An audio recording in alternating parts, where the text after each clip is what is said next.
Welcome to The Explainer. Today, we are diving deep into a system that has become a huge gatekeeper in the world of finance, the CDP.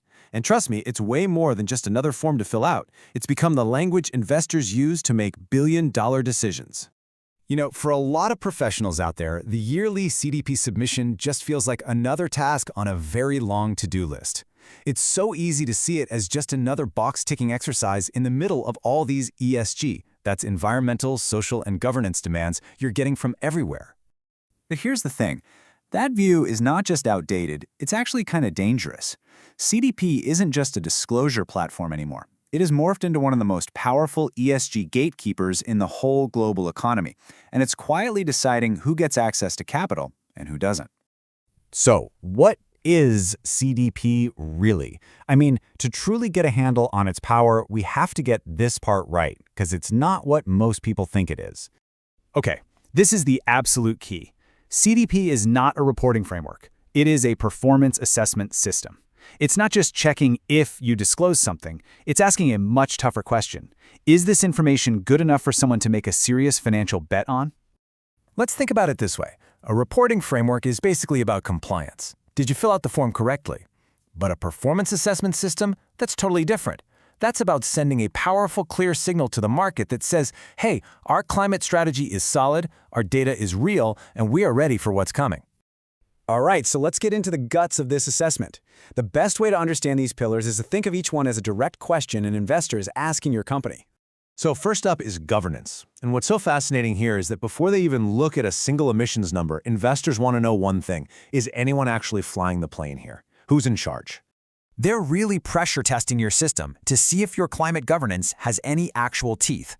Is there a real committee with real power that can influence billion-dollar decisions? Or is it just some symbolic group that meets once a quarter to check a box?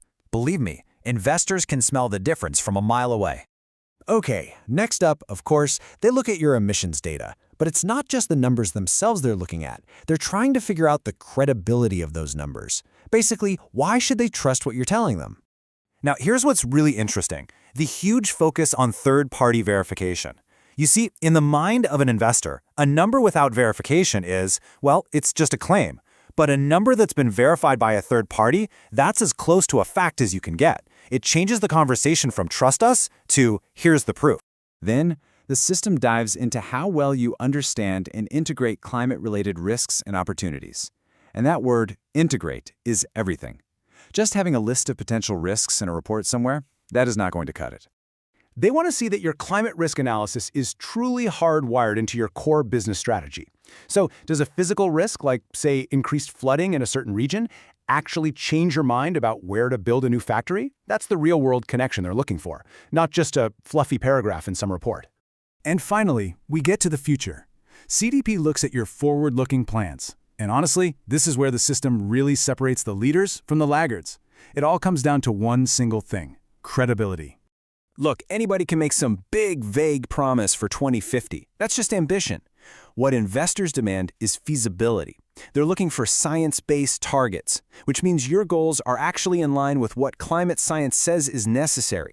It's about having a credible path forward, backed by real money and a detailed plan. So, how does CDP score all this stuff? Well, it's not a simple pass-fail test. The whole logic is designed to show a company's journey of climate maturity.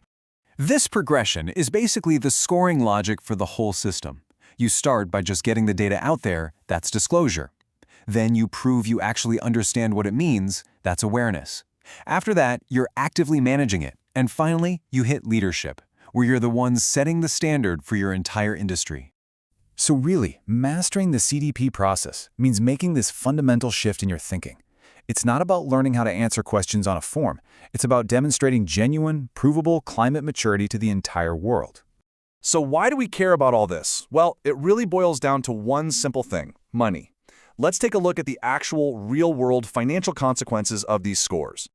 This quote from the source material just perfectly captures CDP's power. It takes all of that complicated info, your governance, your data, your risk strategy, and it boils it all down into a simple grade.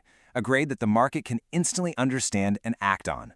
In those actions, oh yeah, they have a direct impact on your company's value.